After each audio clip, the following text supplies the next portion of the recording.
Hello friends, स्वागत है आपका आपके YouTube channel SPC centre of knowledge में। और आज हम लोग इतिहास का पहला चैप्टर हड़प्पा सभ्यता अर्थात ईंट, मनके और अस्थियां के जो लघु उत्तरीय प्रश्न हैं जो आपके बोर्ड एग्जाम में ज़्यादातर पूछे जाते हैं, उन सभी प्रश्नों को लेकर के उपस्थित हैं।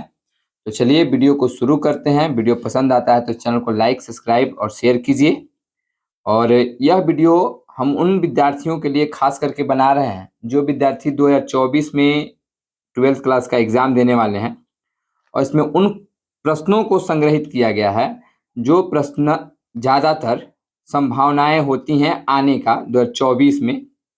तो चलिए वीडियो को शुरू करते हैं। पहला आपका क्वेश्चन है कि कार्बन 14 विधि से आप क्या समझते हैं।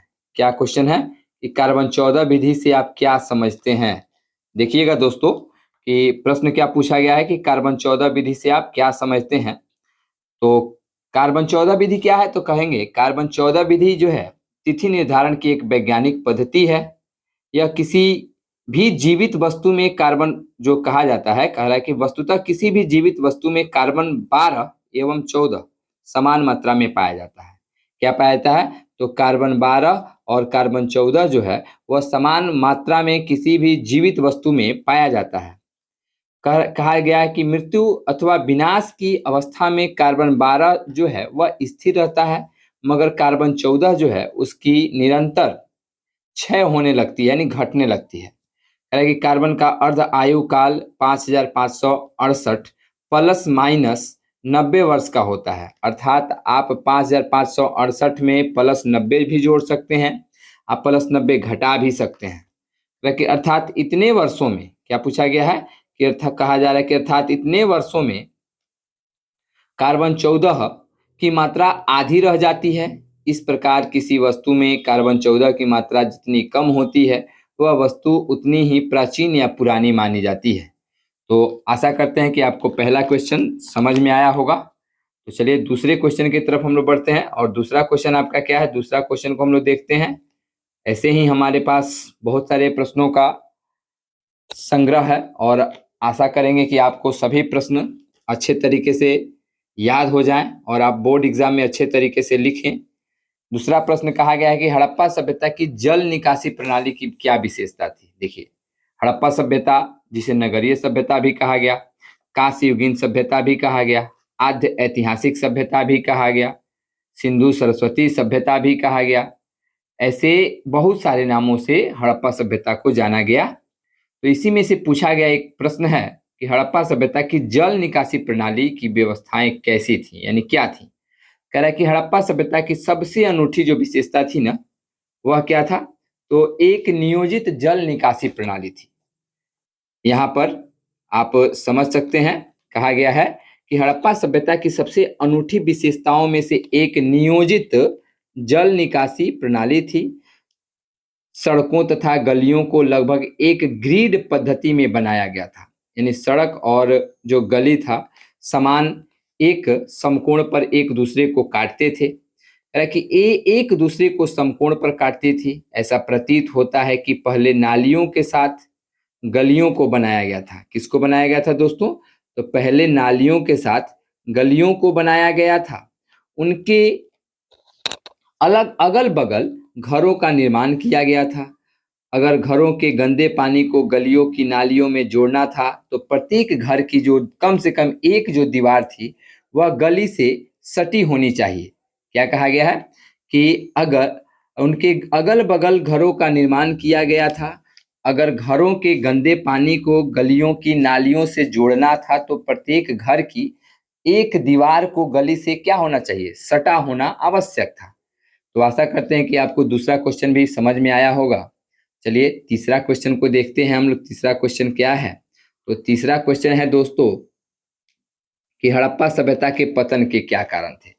यह आपके बोर्ड एग्जाम में बहुत बार प्रश्न पूछा जा चुका है कि हड़प्पा सभ्यता के पतन के क्या कारण थे। तो हमने यहाँ पे लिखा है हड़प्पा सभ्यता के पतन के 2 कारण बताएं। क्या बताएं, महज 2 कारणों का उल्लेख आपको करना है। आपको जितना याद हो आप उतना कर सकते हैं, लेकिन यहाँ पे केवल व केवल 2 कारणों का ही उल्लेख करना है, क्योंकि लघु प्रश्न है, 2 ही नंबर के प्रश्न है। तो चलिए प्रश्न को देखते हैं और उसके उत्तर को सॉल्व करने का प्रयास करते हैं। हालांकि हड़प्पा सभ्यता के पतन को लेकर के इतिहासकारों में क्या है तो मतभेद देखने को मिलता है। अलग अलग इतिहासकारों ने अपना अलग अलग मत प्रस्तुत किया है, जो निम्न प्रकार से है। सबसे पहला है कि बाढ़। बहुत सारे इतिहासकारों का मानना है कि हड़प्पा सभ्यता में बाढ़ आई और बाढ़ आने के चलते हड़प्पा सभ्यता का पतन हो गया। तो चलिए बाढ़ के बारे में हम लोग जानते हैं। तो कह रहा है कि हड़प्पा सभ्यता के प्रमुख नगर नदियों के किनारे ही बसे थे। ऐसा भारत देश जो है, भारत देश में जितने पहले गांव बसे हुए थे, ज्यादातर गांव नदी और जंगलों के किनारे बसते थे, क्योंकि समय समय पर उनको सिंचाई की मात्रा प्राप्त हो सके। तो कह रहा कि हड़प्पा सभ्यता के प्रमुख नगर नदियों के किनारे ही बसे थे। अतः कई इतिहासकार यह मानते हैं कि इसका पतन बाढ़ के कारण हुआ, क्योंकि नदियों में पानी आया और वह पानी से गांव में पूरा पानी लबालब भर गया, जिसके कारण बाढ़ आकर के क्या हुआ तो हड़प्पा सभ्यता का विनाश हो गया। चलिए दूसरा कारण इसका आक्रमण माना गया। क्या माना गया दोस्तों? तो आक्रमण माना गया। दूसरा कारण इसका क्या माना गया? तो दूसरा कारण इसका जो है वह माना गया आक्रमण। हालांकि कई इतिहासकारों का मानना है कि बाहरी राजाओं ने शहर पर आक्रमण कर इसे पूरी तरह नष्ट कर दिया, जिसका साक्ष्य देखने को मिलता है कि गली में या फिर कब्र के भीतर जो है लाशें जो हैं दफनाई गई थी, गलियों में जो लाशें हैं अटकी पड़ी थी, ये सभी जो है साक्ष्य हैं। तीसरा कारण है सूखा का पड़ना। कुछ इतिहासकारों का यह भी मानना है कि नदियों ने अपना मार्ग जो है बदल लिया और हड़प्पा में सूखा की स्थिति आ गई। यहाँ के लोग जो है स्थान छोड़ करके, एक स्थान को छोड़ करके दूसरे स्थान पर जाकर के बसने लगे, और यह इसका एक कारण माना गया, जिसके कारण हड़प्पा सभ्यता का नाश हो गया, विनाश हो गया। इसके अतिरिक्त आप और भी कारणों का उल्लेख कर सकते हैं, जैसे हमने लिखा कि इसके अतिरिक्त जलवायु परिवर्तन, नदियों के मार्ग का बदलना, जल प्लावन के सिद्धांत भी इसके संदर्भ में उल्लेखनीय है। चलिए आगे हम लोग क्वेश्चन देखते हैं। तो अगला क्वेश्चन आपका क्या है?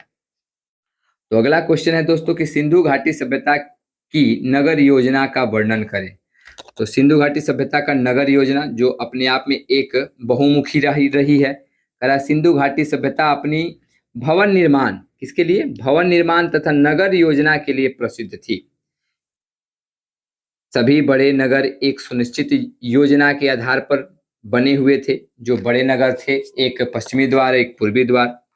जो ऊंचा वाला स्थान था उस पे राजाओं के रहने के लिए जगह बने हुए थे। जो नीचा वाला स्थान था उस पे आम जनता के लिए रहने का जगह माना गया था। वहां पे जो शासक वर्ग के लोग रहते थे वे ऊंचे स्थानों पे रहते थे। कह रहा कि प्रत्येक नगर का अपना दुर्ग होता था, जहां शासक वर्ग के लोग रहा करते थे। प्रत्येक नगर नदी के किनारे बसा हुआ था तथा बड़े पैमाने पर, कौन से पैमाने पर? तो बड़े पैमाने पर पकी यानी पकाई गई ईंटों का प्रयोग किया गया था तथा इसकी विशेषताएं खुदाई से प्राप्त अवशेषों से पता चलता है। तो चलिए हम लोग आगे बढ़ते हैं और ऐसे ही निम्न क्वेश्चनों को देखने का प्रयास करते हैं। अगला क्वेश्चन है कि पुरातत्व से आप क्या समझते हैं? यह कई बार आपके बोर्ड एग्जाम में पूछा गया क्वेश्चन है। तो हम कहेंगे यही कि आप इन सभी क्वेश्चनों को एक बार याद करें और याद करने के तत्पश्चात आप इसको अपने नोटबुक में लिखें और संभवतः आप इसको ऐसे समझें जैसे कहानी को समझा जाता है, क्योंकि इतिहास पढ़ने की नहीं, समय अगर कहें तो रटने की नहीं, बल्कि समझने की विषय वस्तु है। कहा गया कि पुरातत्व क्या है, यानी पुरातत्व से आप क्या समझते हैं? तो पुरातत्व वह विज्ञान है जिसके माध्यम से पृथ्वी के गर्भ में यानी पृथ्वी के निचले तल में छुपी हुई सामग्रियों का खुदाई करके अतीत के लोगों के भौतिक जीवन के ज्ञान के बारे में हम पता कर सकते हैं।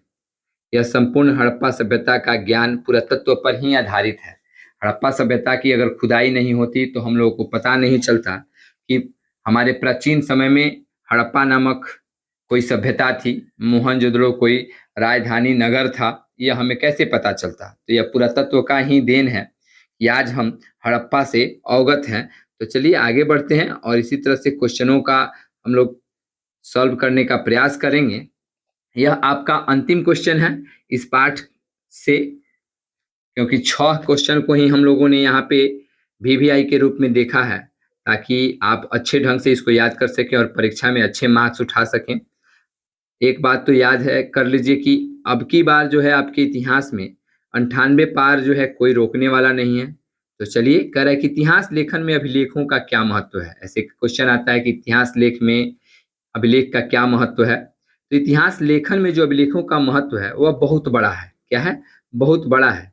जैसे ताम्रपत्र, मूर्तियों, मंदिरों की दीवारों, शिलालेखों पर लिखी हुई जानकारियों को अभिलेख की संज्ञा दी जाती है।